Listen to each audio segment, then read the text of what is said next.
유대인들에게는 중요한 절기가 몇 개 있습니다. 아는 분들은 아시겠죠? 그 중에서 기독교와 가장 가까운 절기는 유월절입니다. 예수님이 유대인들의 그 유월절 절기를 맞아서 성지 순례차 예루살렘에 들어갔다가 체포당하고 십자가 처형을 당합니다. 초기 기독교인들은 예수님을 유월절에 바쳐질 어린 양으로 받아들였습니다. 유월절이 이집트에서의 탈출, 해방을 가리킨다면 예수 사건은 죄와 죽음에서의 해방입니다. 다 이렇게 연결이 되죠?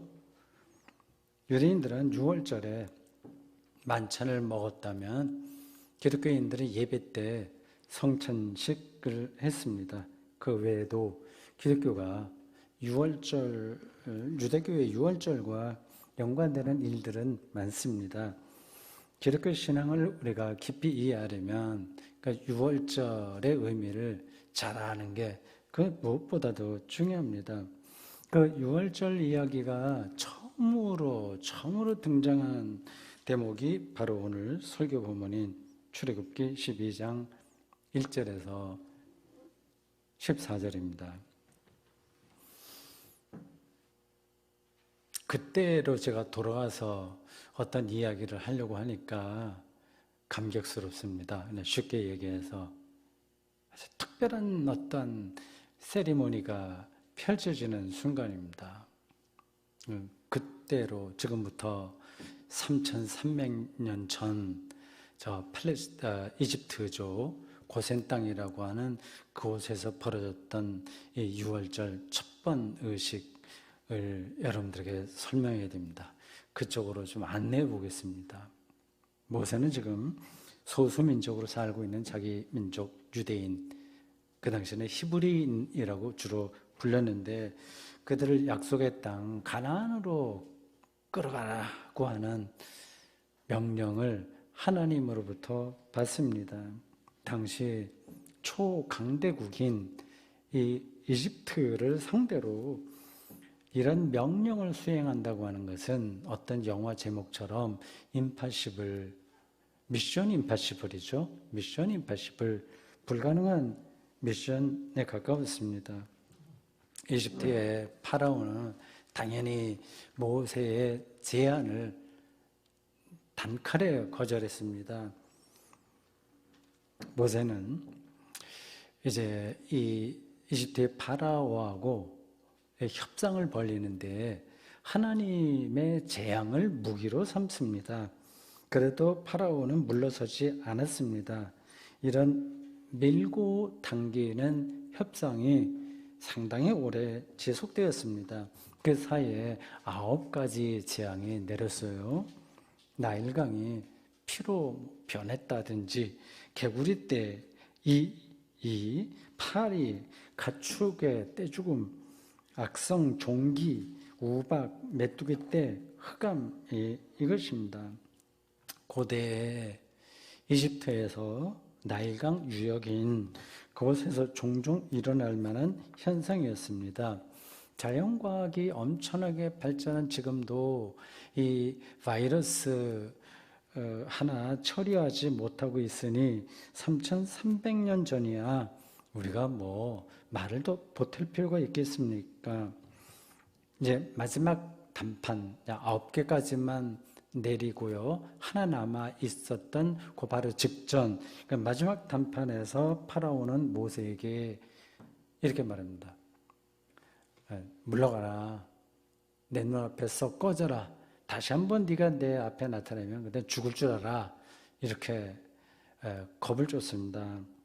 모세는 파라오에게 좋소. 당신 말대로 내가 다시는 당신 얼굴을 보지 않겠다. 그렇게 응수합니다. 출애굽기 10장 28절과 28절에 나옵니다.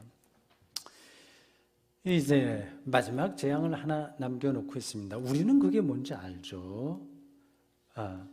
그 당시에 사람들은 몰랐습니다. 하나님은 모세에게 특별한 의식을 준비하라고 말씀하십니다. 그게 바로 유월절 의식이에요. 유월절은 패스오버, 유대인들이 그 유월절을 파사흐라고 불렀죠. 그래서 그 발음대로 우리 그 유월절을 그렇게 얘기합니다. 영어로는 물론 패스오버, 지나갔다는 뜻입니다. 유대 달력으로 보면 니산월이 첫 달이라고 하는데 아비벌이라고도 부릅니다. 태양력으로는 3월에서 4월에 해당합니다. 이제 그것의 기준에서 우리가 부활절도 잡기 때문에 매년마다 이제 달라지죠. 그때 아비벌 혹은 니산월 10일 내 1년 된 수컷 양 깨끗한 흠이 없는 것을 준비해야 됩니다. 며칠간 그 어린 1년 된 수컷 양 혹은 염소라고도 하는데 주로 양이죠. 그거를 한 며칠 동안 잘 보존합니다. 그리고 14일 저녁에 양을 잡습니다. 양의 피를 출입문 옛날에는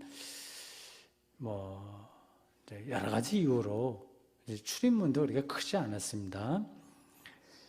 그 출입문 틀 상단 좌우에 바릅니다. 그리고 그 밤에 가족들이 다 모여서 양고기를 불에 구워 먹고 누르글렀지 않은 소위 무교병이라고 하는 그 빵을 먹고 쓴맛이 나는 나물을 함께 먹습니다. 날것으로 먹거나 삶아서 먹으면 안 된다고 했어요. 그리고 남은 것들은 그 다음날 아침에 다 불에 태워서 없애버립니다. 육식과 채식이 곁들여 있으니까 영양가 면에서는 부족하지 않았겠죠. 6월절 만찬을 먹을 때 밤입니다. 지금처럼 조명이 별로 있었겠습니까? 이렇게 어디서 채집한 불을 밝힐 수 있는 송진 비슷한 것, 그 불빛, 어둠 침침한 불빛 밑에서 그들이 그 식사를 하고 있는데 복장도 좀 특이합니다. 이렇게 11절에 묘사하고 있습니다. 너희는 그것을 이렇게 먹을지니 허리에 띠를 띠고 발에 신을 신고 손에 지팡이를 잡고 급히 먹으라. 오늘 설교 제목이에요. 이것이 여호와의 유월절이니라. 11절에 묘사하는 방식으로 음식을 먹는 건 바람직하지 않습니다. 허리띠, 신발, 지팡이 이런 것들은 여행에 필요한 거지 먹을 때 필요한 것은 아닙니다. 오히려 반대로 해야 되는 거예요. 그리고 음식은 천천히 먹어야 됩니다. 그 유월절 음식을 오늘 본문이 급하게 먹으라고 하는 이유는 그 땅을 빨리 떠나야 되기 때문입니다. 전쟁에 피난 가듯이 빨리 떠나야 되니까 급하게 먹어라. 그러한 상황이라면 밥이 목구멍으로 넘어가겠습니까? 밥맛을 느낄 수 있겠습니까?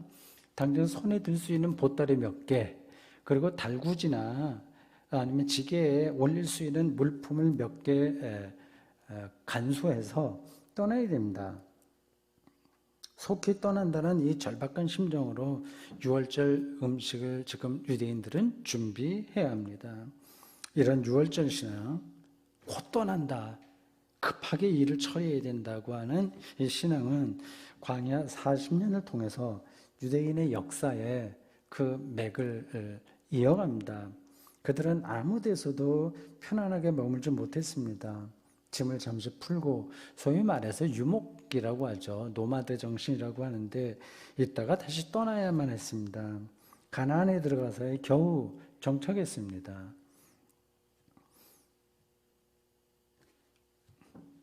이집트 땅을 급히 떠나야 될 이유는 그곳에서 곧 끔찍한 일이 벌어지기 때문입니다. 내전으로 인한 사륙일 수도 있고요. 그건 인류 역사에서 계속 반복됐습니다. 급성 전염병으로 인한 집단 사망 사건일 수도 있습니다. 우리가 다는 모릅니다. 사람이 감당할 수 없는 재앙이었던 것만은 분명합니다. 이것을 12절이 이렇게 표현합니다.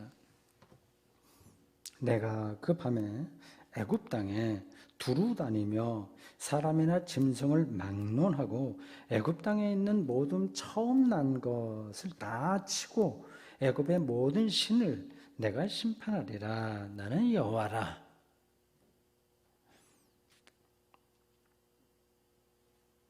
유월절 의식이 진행되는 그날 밤의 분위기를 21세기를 살아가는 오늘 우리가 실감할 수 있습니다. 코로나19 바이러스 감염이 처음 일어났다고 알려진 한 9개월 전쯤 중국 우한이 한때 봉쇄되었습니다. 봉쇄 조치가 일어나기 전에 우한을 성급하게 떠난 사람들이 많았습니다. 여건이 되면 다 떠났겠죠. 여건이 안 되는 사람들은 어쩔 수 없었습니다. 이런 일들은 이탈리아에서도 일어났고요. 몇몇 도시에서 그런 일들이 일어났습니다. 지난 2월, 3월에도 우리나라 대구에서 자칫하면 그런 봉쇄가 일어날 뻔했습니다. 앞으로 이런 봉쇄가 일어나지 말라는 법도 없습니다. 확진자가 감당할 수 없을 정도로 늘어나면 어쩔 수 없는 일 아니겠습니까? 유월절 식사를 준비하는 고대 유대인들이 처한 상황도 이와 다르지 않았을 겁니다. 죽음의 도시를 떠나야 하니 여유를 부리면서 밥을 먹을 수는 없었습니다.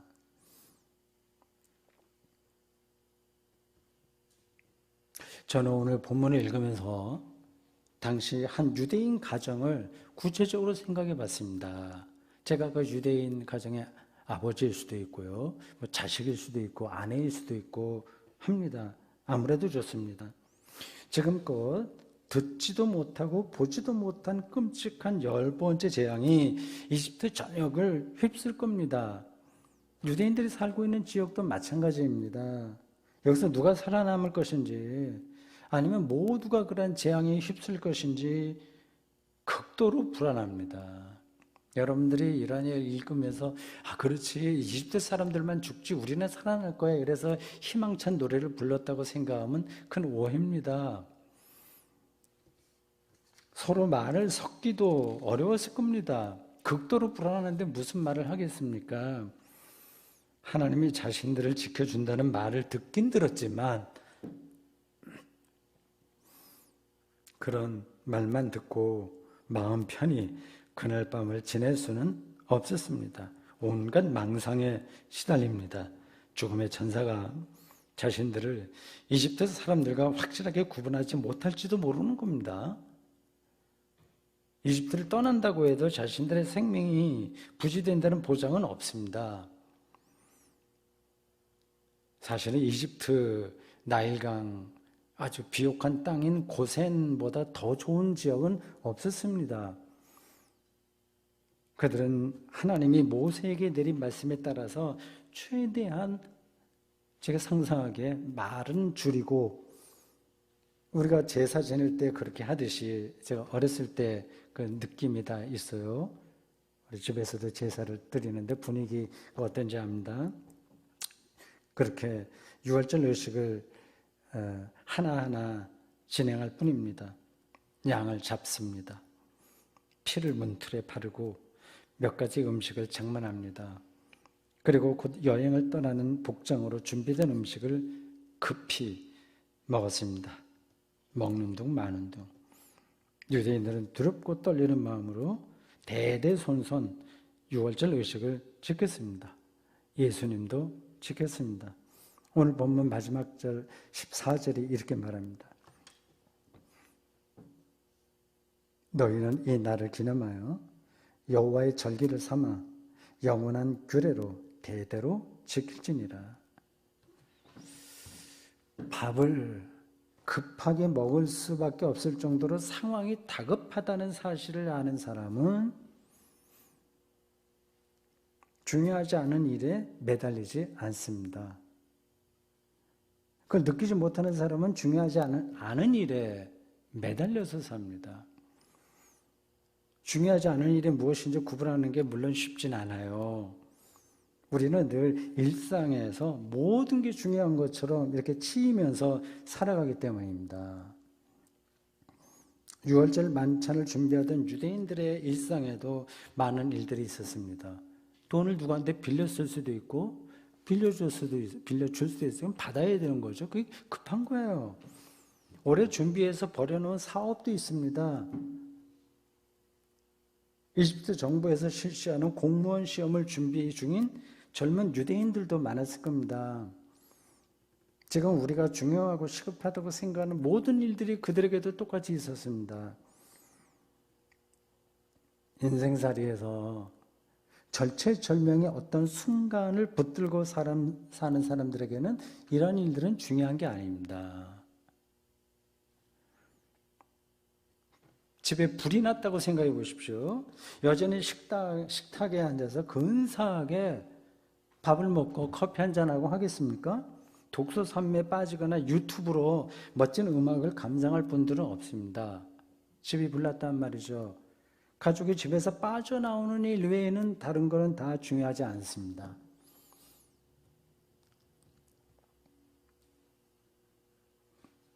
지금 우리는 그런 불난 집에 사는 것도 아닌데 왜 그렇게 유별나게 특별한 상황을 전제해서 말하냐? 그런 말은 현실과 좀 동떨어진다고 생각할 분들이 있을지 모르겠습니다.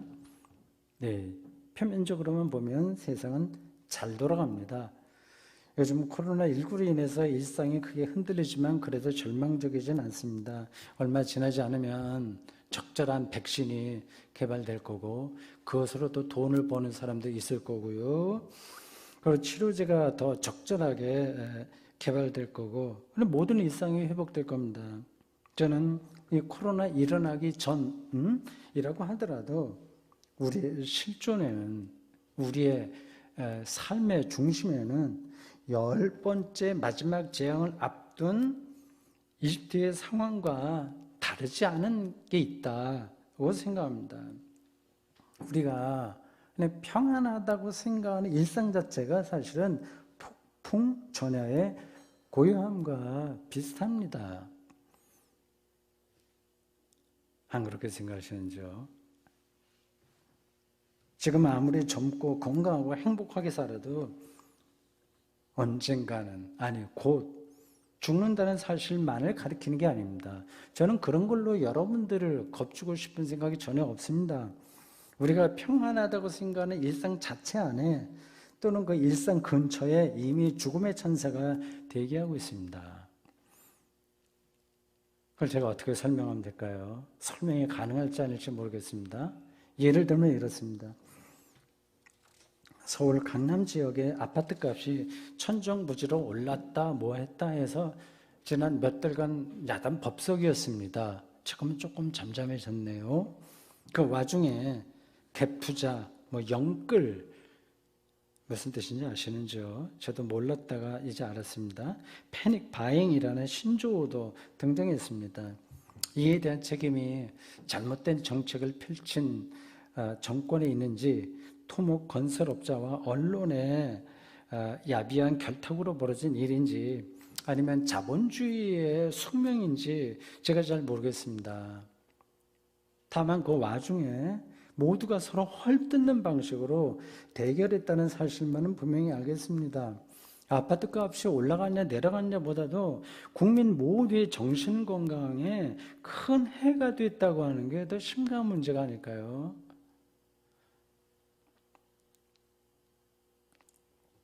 정상적으로 투자한 사람이나 그렇지 않은 사람이나 모두 거기에서 만족할 수 없게 되었습니다. 매달리면 매달릴수록 결과에 상관없이 실망감은 더 커집니다. 그게 죽음 아니고 뭐겠습니까? 아파트 문제만 이런 게 아닙니다. 최근에는 정부와 의사협회 사이에 엄청난 충돌이 있었습니다. 상당수의 의사 선생님들이 몇 주간에 걸쳐서 파업까지 했으니 심각한 문제는 심각한 문제였습니다. 이걸 사회과학의 차원이나 또는 국가 경제 또는 대중의 욕망 이런 차원에서 제가 분석할 능력은 없습니다. 다만 환자 치료까지 거부하면서 일부가 그랬다고 보지만 의사협회가 자신들의 주장을 관철했다 한들 그게 무슨 의미가 있을까 하는 생각은 지울 수가 없습니다. 결국은 의사 입장에서 수입이 늘어난다는 말인데 인간 생명에 관한 일을, 생명에 관한 그 일을 천직으로 받아들이는 사람들로서는 허무한 일이 아니겠습니까? 이 허무는 곧 죽음의 천사가 일으키는 재앙입니다. 유월절 만찬을 급하게 먹는다는 말의 실제적인 의미를 아는 사람은 생명을 얻는 일에서 중요하지 않은 사안들은 대충 처리합니다. 급하게 그냥 처리합니다. 이게 누구에게 이익이 더 가냐 안 돌아가냐 하는 것은 그냥 대충 처리해도 됩니다. 사실은. 그러니까 악착같이 우리가 다툴 문제가 되지 않습니다. 그런 문제를 다투기 시작하면 끝이 없죠. 그 지옥입니다. 자기가 받아야 할 노동의 대가를 요구하면 안 된다는 말씀이 아닙니다. 최저임금제나 기본소득과 같은 문제를 두고 싸울 만한 때는 싸워야 됩니다. 저는 설교자로서 어떤 사안으로 갈등하고 싸우더라도 이것이 사람과 공동체 전체를 살리는 일인지 그 중심에서 단순히 자기 이익만을 챙기기 위한 이전 투구인지는 구분해야 된다고 생각합니다. 물론 적절한 말로 합리화해서 그걸 피해가겠죠, 사람들은요. 지금 당장 죽음의 천사가 이집트 전 지역을 돌아다니면서 엄청난 일을 행하게 될 그 순간에, 그래서 밥도 아주 급하게 먹어야 할 그 다급한 순간에 누가 더 넓은 집에 사느냐 하는 문제로 싸울 수는 없는 거 아니겠습니까?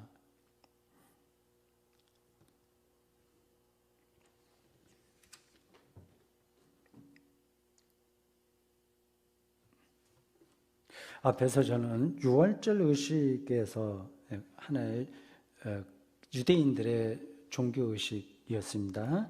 밥을 급하게 먹어야 할 이유가 이 엄청난 재앙이 떨어질 죽음의 도시라고 할 수 있는 이집트를 곧 떠나야 하기 때문이라고 말씀드렸어요. 근데 그것만으로는 부족합니다. 그것만으로는 우리가 떠날 수가 없어요. 이집트를 떠난다는 말은 곧 전혀 새로운 곳으로 간다는 뜻입니다. 유대인들이 이집트를 과감하게 떠날 수 있었던 데에는 가나안이라는 목표가 분명했기 때문입니다. 가나안은 약속의 땅이에요. 이게 약속의 땅인 이유는 두 가지 이유가 있습니다. 두 가지입니다. 첫째, 가나안은 표면적으로 젖과 꿀이 흐르는 땅이었습니다. 그곳에 하나님이 이른 비와 늦은 비를 내려주실 겁니다. 둘째, 가나안은 하나님께 자유로이 제사를 드릴 수 있는 땅입니다. 이 두 번째 이유가 핵심입니다. 모세와 아론이 처음 이집트의 파라오를 만나서 협상을 시작할 때 한 말이 바로 그것입니다. 출애굽기 5장 3절. 우리가 광야로 사흘기쯤 가서 우리 하나님 여호와께 제사를 드리려 하오니 가도록 허락하소서. 파라오는 이집트에서 하나님께 제사를 지내지 뭐하러 거기까지 가. 여기서 그냥 해라. 그래서 중재안을 냅니다. 모세와 아론은 이 파라오의 중재안을 거절합니다. 적절한 타협으로는 근본 문제가 해결되지 않는다는 사실을 그들이 알았기 때문입니다. 유대민족은 하나님께서 자신들의 미래를 책임지신다는 사실을 믿은 아주 특별한 민족입니다. 자신들의 미래를 하나님께 맡긴 특별한 민족입니다. 저는 그들을 아주 높이 평가합니다. 그들이 없었다면 기독교 신앙도 없었을 겁니다. 당연히 예수도 출현하지 않았겠죠. 유대교가 없었다면, 이들의 이 하나님을 향한 아주 특별한 인식과 경험이 없었다면 안 되는 겁니다. 하나님과의 이 관계에 집중하려고 그들은 지금 대단한 모험을 감행하려는 것입니다. 자신들의 400년 동안 터를 잡고 살았던 이집트를 떠나는 것은 모험이에요. 그냥 보통 모험이 아닙니다. 이게 다른 사람들에게 이해되지 않았습니다. 파라오도 이해하지 못하는 거예요. 우리는 그냥 파라오는 나쁜 놈이니까 저렇게 못 가게 하지 하지만 꼭 그런 게 아닙니다. 미국에 이제 우리 교포로 갔던 분들이 한국에 돌아가려고 할 때, 왜 거기 가? 여기가 더 살기 좋은데. 뭐 그렇게 얘기할 수 있는 거 아니겠습니까? 이집트에 있던 주변의 수많은 소수민족도 유대민족을 이해하지 못했습니다. 오늘 우리도 이해하지 못합니다, 사실은요. 하나님 신앙도 중요하지만 지금 먹고 사는 게 더 중요한 마당에 지금 가긴 어딜 가? 가나안 땅보다는 고센 땅이 훨씬 비옥합니다. 훨씬 먹을 게 많습니다. 그리고 주기적으로 이 고기도 먹을 수 있고요. 이집트의 축제에 따라서 얼마든지 많은 혜택을 누리고 복지가 잘 보장된 곳이 이 이집트의 고센, 이집트 제국 안에서의 삶이었습니다. 가긴 어딜 가?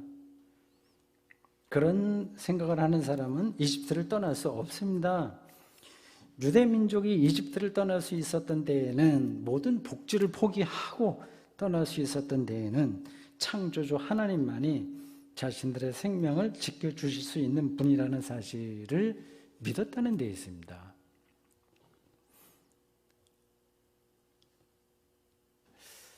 이런 문제가 나올 때마다 여러분과 똑같이 이 시대를 사는 설교자로서 저는 설교를 더 밀고 나가게 좀 주저됩니다.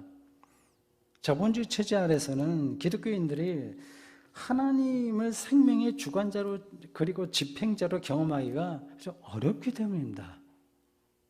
안 되는 걸 억지로 제가 어떻게 이해시키겠어요? 돈이 신으로 숭배받는 세상에 사는 사람들에게 보이지도 않는 하나님, 그래서 무능력해 보이는 하나님이 우리 삶의 모든 것이라고 하는 말은 귀에 들어오지 않습니다. 제가 억지로 이해시킬 수도 없어요. 설득도 안 됩니다. 그러니까 그건 제가 포기하고 성경에 말하는 사실만을 그대로 전할 뿐입니다. 모든 불확실성을 마음에 담고 유월절 의식을 따라가는 유대인처럼 말이죠.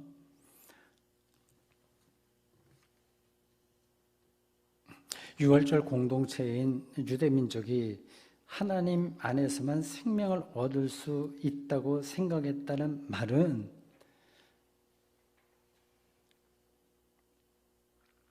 하나님을 통해서 세상을 혹은 인생을 전혀 새롭게 경험할 수 있었다는 뜻입니다.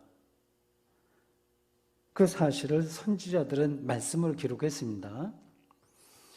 실제로는 척박한 땅인 가나안도 하나님 말씀 안에서는 젖과 꿀이 흐르는 땅입니다. 겉으로는 제국이 저 잘난 듯이 큰 소리치는 세상이지만 하나님 말씀 안에서는 그들은 어린아이에 불과합니다. 그 사실이 눈에 들어왔기에 유대인들은 모세를 중심으로 과감하게 이집트 제국을 떠날 수 있었습니다. 파라오가 신으로 숭배받는 이집트에서는 생명을 얻을 수 없다는 사실을 뚫어본 겁니다. 그래서 오늘 본문은 이집트에서 모든 집안의 첫 자녀가 죽고 짐승의 맞배가 죽는 일이 벌어진다고 아주 과감하게 선포할 수 있었습니다. 이 엄청난 사실을 뚫어보았으니 이집트를 속히 떠나야 합니다. 속히 떠나려면 급히 먹어야 됩니다. 예수 그리스도를 믿는 우리는 고대 유대인들처럼 이집트를 떠나지 않아도 됩니다. 하나님의 은혜죠. 역사 안에서 우리와 똑같이 몸을 지니고 살았던 예수 그리스도 안에서 이미 생명을 경험했기 때문입니다. 그러나 급히 먹으라는 그 말씀은 오늘 우리에게도 깊은 의미가 있습니다.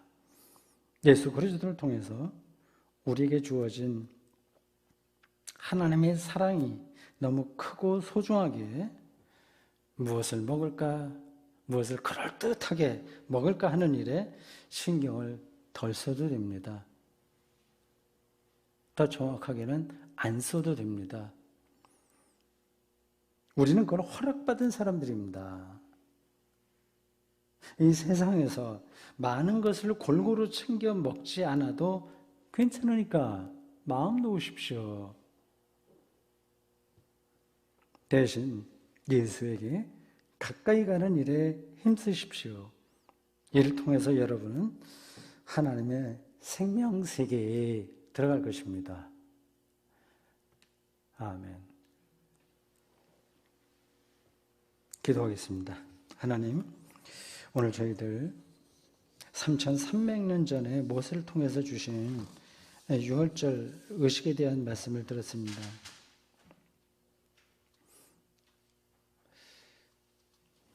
죽음의 천사가 이집트 전역을 휩쓰고 지나가게 될 그날 밤 어린 양을 잡고 피를 문설주에 바르고 고기를 급하게 구워 먹으면서 그들이 경험했을 하나님의 약속, 그리고 두려움, 불안, 그러나 희망, 우리 다시 한번 듣습니다.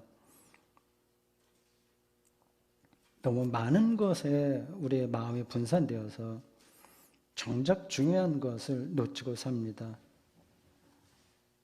세상살이에서 모든 것을 허투루 대하라는 뜻은 아니나 좀 급하게 먹는 태도, 적당하게 처리하고 정말 중요한 것에 우리의 영혼을 모으는 우리가 되도록 주님 붙들어 주십시오.